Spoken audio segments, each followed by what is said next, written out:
Before we get started, let's talk about Pushkin Plus. Pushkin Plus is a subscription podcast program available on Apple Podcasts.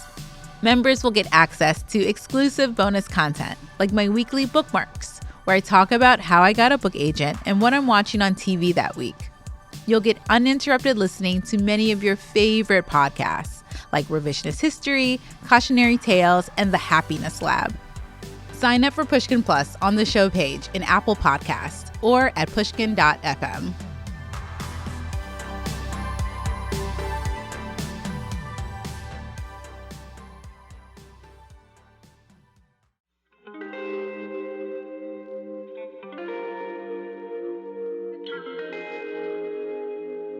For me, it brings me so much joy to have written, not when I'm writing, but to have written is joyful for me. And in order to get to that joy, I have to write. Writing is hard work. And when you become as successful a writer as Jacqueline Woodson, there is a whole new level of noise and distraction that seeps in. So, how do you settle down and just write?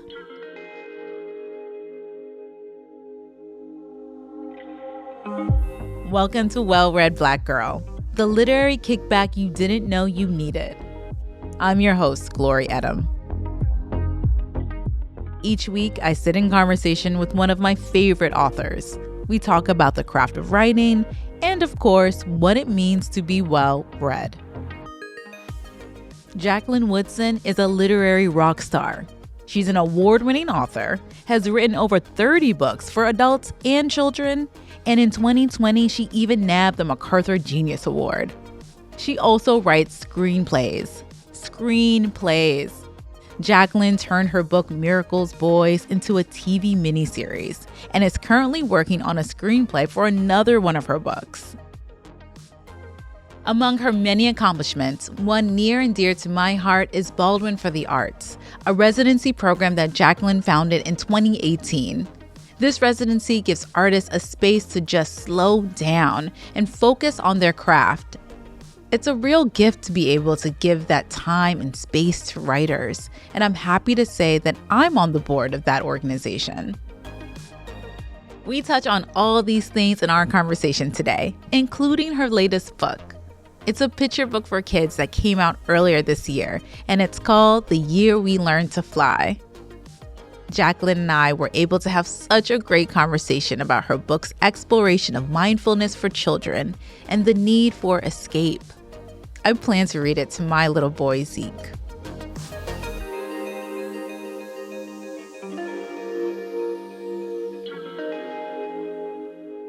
How are you doing? How are you feeling? I'm good. It's so good to see you, Glory.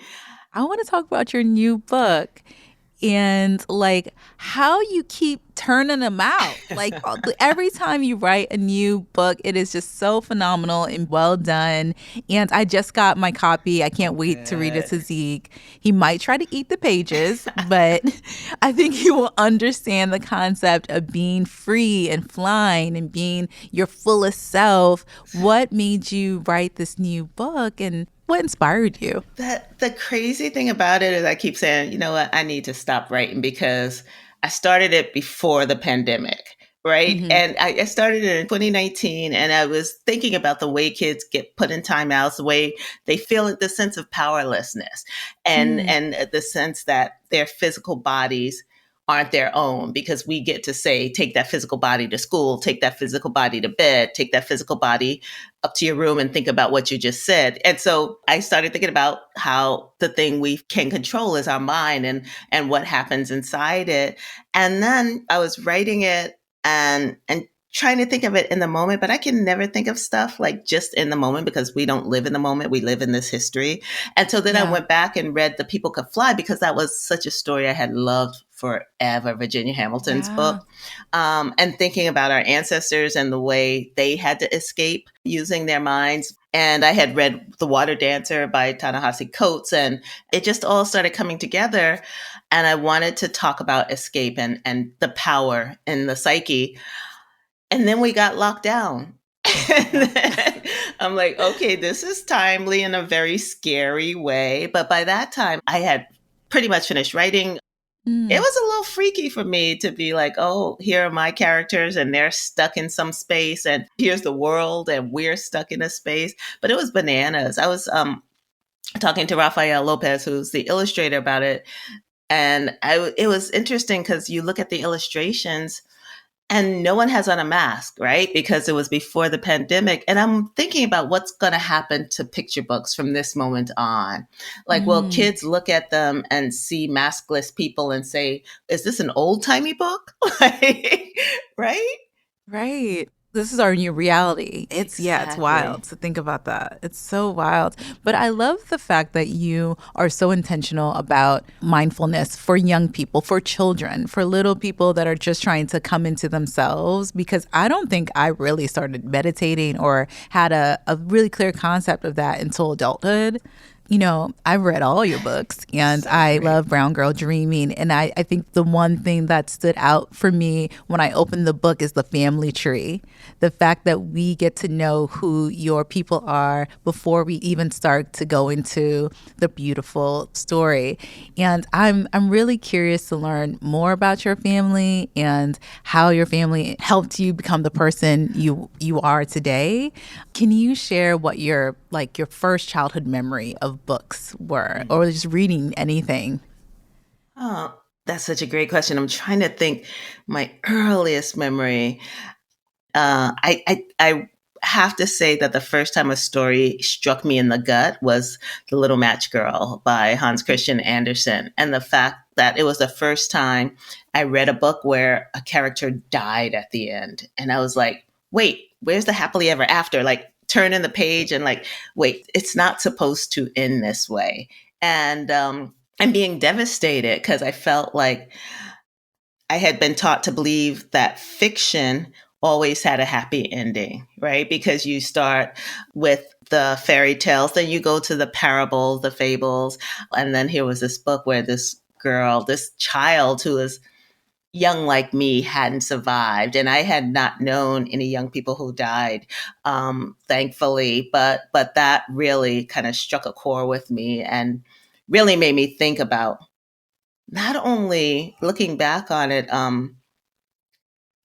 fiction and writing and the way stories get told, but also social justice. Because it just felt so wrong that a child would be homeless, that a child would be without family, that a child would have to be in the streets selling matches and trying to make a living for themselves and not having someone to take care of them, that a child would die of neglect. So all of those things really puzzled me and angered me. And of course, the first step toward activism is rage, right? And a desire to change things. I also think that there's something to be said about this slow and steady growth as an artist, as a writer, as a person in general. And you have been very vocal about even how you read. You know, you mentioned before that you can be a slow reader and very intentional about that.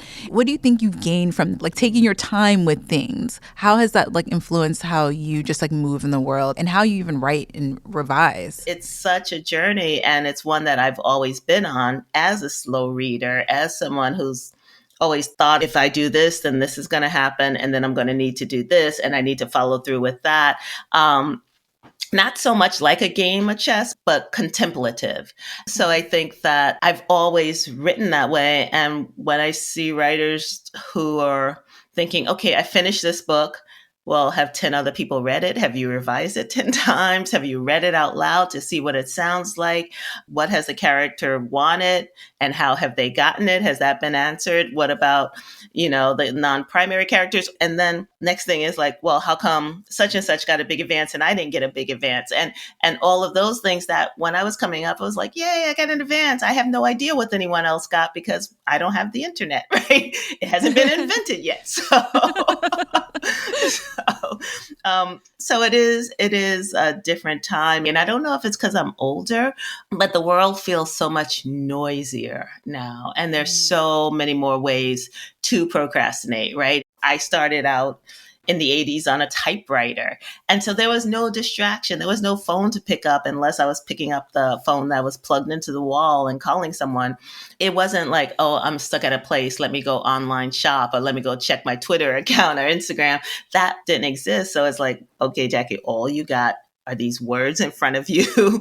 And if you don't do something with them, they're going to still be in front of you unfinished. I think we are bombarded with so much noise, and the mindfulness, the slowing down to be more quiet and subdued and just like relaxing into our bodies. How would you like advise or recommend people do that? I mean, the obvious thing, we can go to a residency upstate, but for a new writer that may not have those tools yet, how can you like build your practice of like quieting down and just like being focused on the writing? Yeah. When I first went to McDowell, it was before cell phones. When you got to your cabin, you had nothing. Nothing was happening there except the windows and the deer outside and your table and your typewriter or your laptop and your printer. Actually, I didn't even have a printer. I would go back to the main house to print, and that would be a reason for me to leave my studio. But they would bring a basket lunch to your door. When you were ready, you go outside, you get your lunch, you'd eat, and keep on writing until the dinner bell rang at 6 p.m. And what they wanted was at 6 p.m., all the artists to stop working. And this was the time to engage with the visual artists and the composers and the other writers. And it was a time to talk about art. And then people would do performances. People were deliberate about how they were going to engage with their work and their art.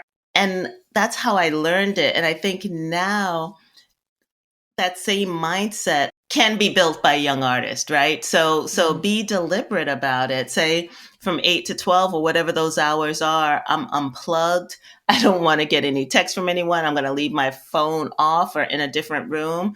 And I'm going to turn on some program to not let anything come through my computer, and just be very deliberate about letting the people come. Right? Because the characters aren't going to come to you if there's a sale at Bloomingdale's or whatever that's happening. That's going to keep you from having the voices that become the fiction enter. And it's a muscle, right?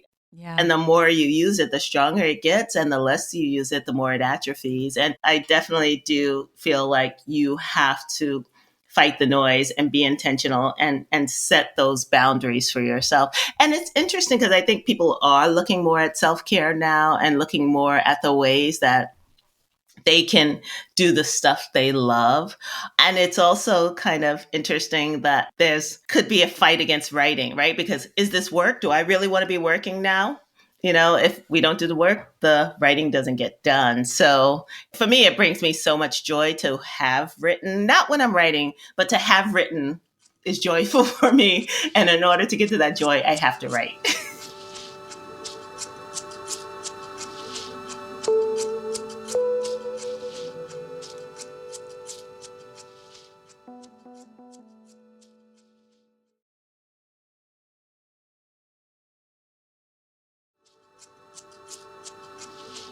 I'm Glory Edim, and this is Well Read Black Girl. I'm speaking with writer Jacqueline Woodson. I have been thinking about this idea of pairing self-care and self-discipline, and this idea of when things are challenging, it's actually okay to sit with difficult moments and work through them and build through that uncertainty, because in the end result is what we're building towards. But I'm finding that I'm learning to love revision, and I'm loving to learn to like rewrite. Like that revision process for me is so rewarding. And I'm really curious to learn how you get into your revision process, especially when you're juggling multiple narratives. It's so crazy, Glory. It's yesterday I was taking notes on a new book that I'm writing, and I took the notes and I put them to the side because I'm working on an outline for a screenplay that I have to finish by tomorrow. And I'm going to do it. I'm going to sit here until it's done. I close my office door. I'm going to pull my curtains close. And that's how I do it. I love a deadline. I love the revision process. I love when I can see a book falling apart, right? You're writing and it's wonderful and it's fabulous and it's the best thing you've ever written and it's the next great novel. And then you get to that point and all the characters are trash, right? And it's cliched and you're like using adjectives that lead us nowhere and all of that. And that's the point where you have to start scaffolding, right? That's the point where you have to ask what your character wants and how your character is going to get it. And what's the hero's journey? I depend a lot on the hero's journey. And so when I get to that point of scaffolding, I sit and I'm mad at myself for a couple of days. And then I bring fresh eyes and I read everything out loud. So usually in the morning when I'm starting a rewrite, I'll start by reading it out loud to bring the story back into my body and my head. And that really helps me sit down and start taking it apart or piecing it back together. I don't have to worry about characters getting mixed up. And of course, there are overlapping themes in all of my work, but I do try to keep the characters different. I love that. I love that because I'm now working on a couple of different projects. And I literally have all these like sticky notes on my wall to like organize them, but seeing it visually does help me. You've written over 30 books for children and adults. What drives you to continue writing? It keeps me sane. Writing really does. And any writer out there knows that. I'm sure you know that the writing is the thing that keeps me feeling like I have some control over what happens in the world, whether or not I do or not. I know I have it in fiction. So it makes me feel like it's a place I can go to. And it's also a place that helps me breathe better. So I couldn't imagine not doing it. I've never done it for the money. The money has been nice when it's come, but early on, as a lot of people know, the money does not come and you have to have other jobs. And when I had the many, many other jobs, I was never happy doing them. And I was always happy when I was writing. And that still holds true. The thing about writing is it keeps me happy. It keeps me sane. It keeps me feeling like I have some way of creating change in a world that so often makes us feel powerless to creating change. I see that in your work today, and now I see it as it transforms into the Baldwin residency in this community that aims to protect writers, especially when they're most vulnerable. And I'm so honored to be part of your team building Baldwin for the Arts because it is so important. Can we talk about how that originated and, what led to you starting the community and what your vision is for the residency? When I was coming up as a writer in the 80s and early 90s, I just remember this sense of invisibility because I was in a different world. So I had Virginia Hamilton, I had Walter Dean Myers, I had the writers who really supported and mentored me and held me up. I was also writing for adults, and that was a different world. That was a world outside of young people's literature. And I found that world was a lot of white guys, a lot of attention paid to white guys, and very little attention paid to writers of color, especially writers of color who are coming from young people's literature. And it made no sense. So I would send out short stories. They would get rejected. I would apply for fellowships. I'd get rejected. And then I'd see the people who'd gone through these residencies and gotten these fellowships. And I remember I used to call the whiting the white people's award because for so long, I didn't see any people of color getting the whiting. And there were a number of awards happening like that at that time. I mean, you look at the history of the National Book Award. When you go back and you look at the winners early on, it was very undiverse. And part of the reason those people weren't there is because they hadn't had the foundational structure. There was that period where if you went through the Iowa Writers Workshop, you were golden, right? That period's gone, right, thankfully. But there was this way in which you had to belong to this certain kind of club that a lot of people who were outside of that narrative couldn't be a part of. So people of the global community, queer people. And so the first residency I got finally was at McDowell. And when I got there, I was one of very few Black folks. I think Tulani Davis was there at the time, the first time I went there.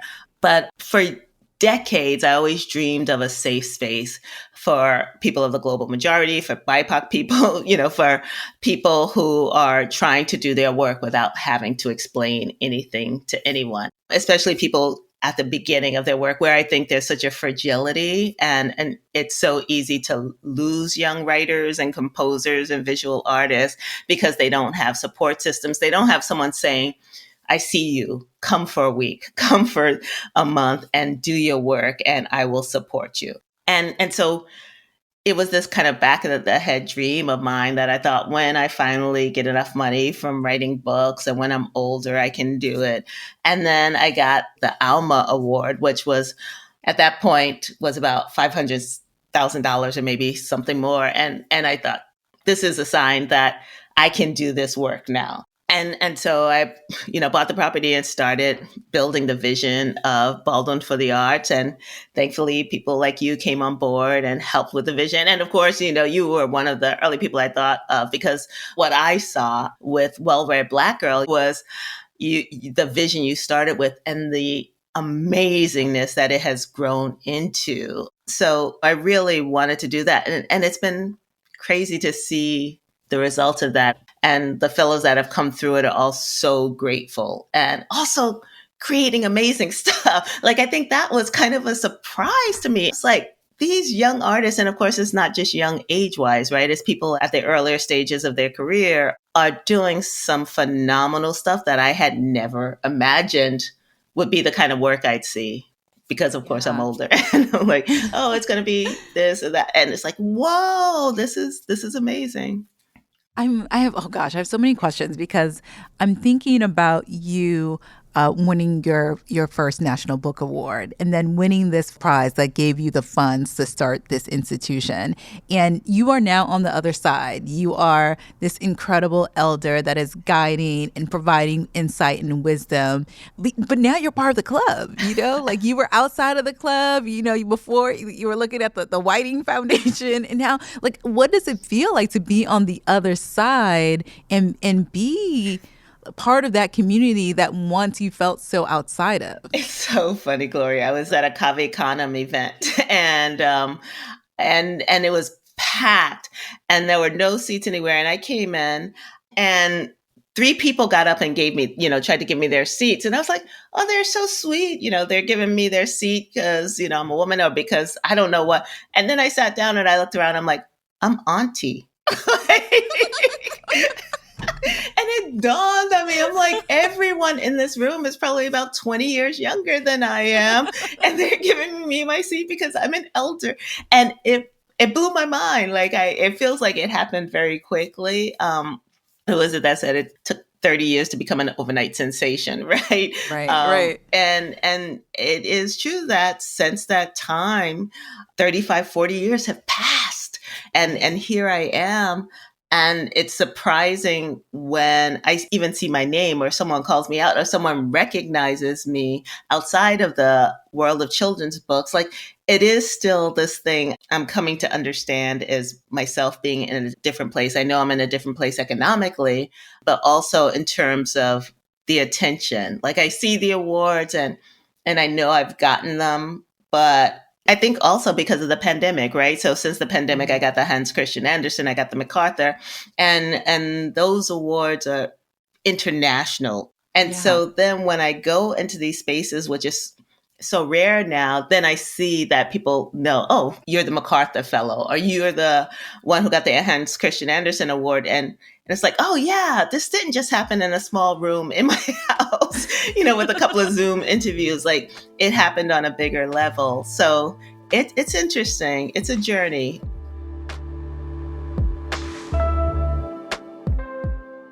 Hey, I'm Jacqueline Woodson, and you're listening to Well-Read Black Girl.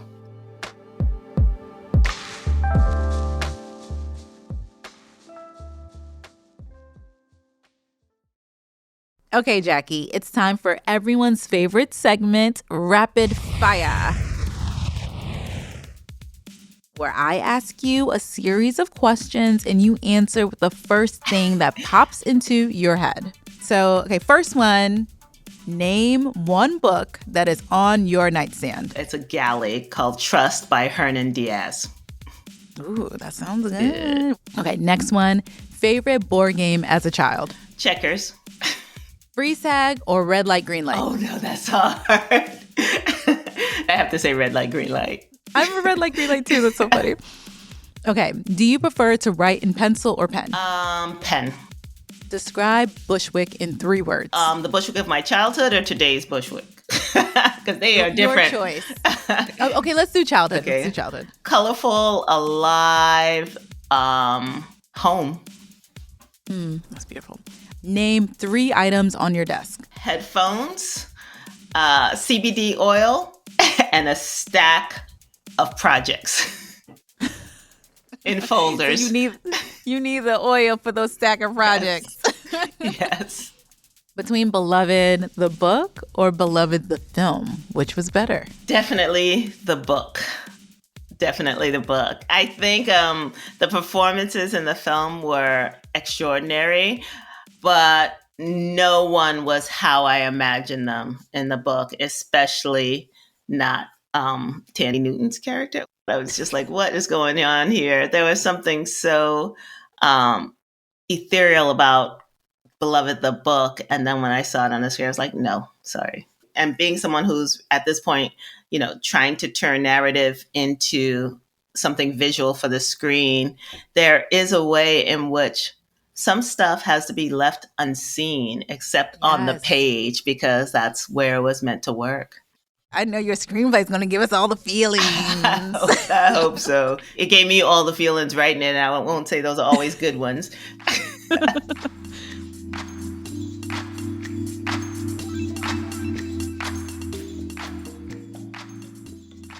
Thank you, Jackie, for your time and your energy and just sharing all your wisdom with us, our wonderful elder.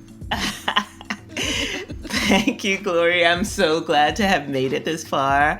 I'm so glad for your work in the world. I'm so proud of you and so thankful. And thanks for having me on the show.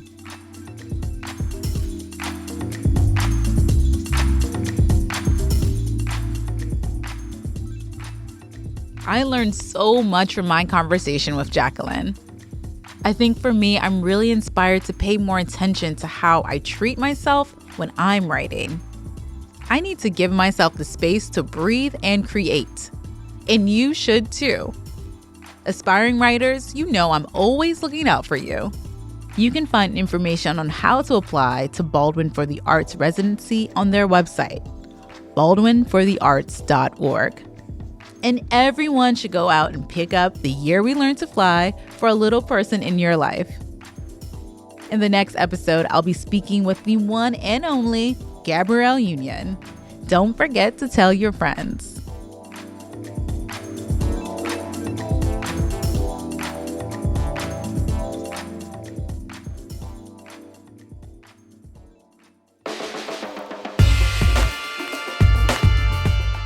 Well-Read Black Girl is a production of Pushkin Industries. It is written and hosted by me, Glory Edim, and produced by Cher Vincent and Brittany Brown. Our associate editor is Keishel Williams. Our engineer is Amanda K. Wang, and our showrunner is Sasha Matthias. Special thanks this week to Vicky Merrick. Our executive producers are Mia Lobel and Lital Molad.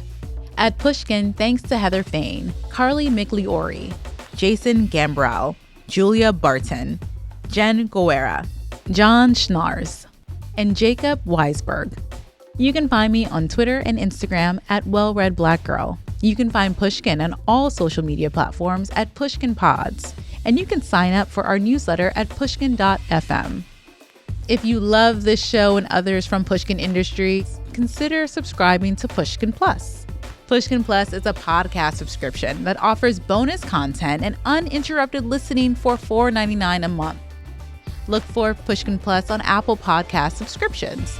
And if you're already a subscriber, make sure to check out my exclusive bookmark series on Pushkin Plus, starting on February 18th.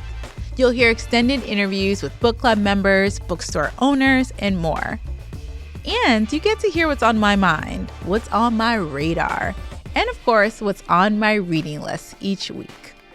To find more Pushkin podcasts, listen on iHeartRadio app, Apple Podcasts, or wherever you like to listen.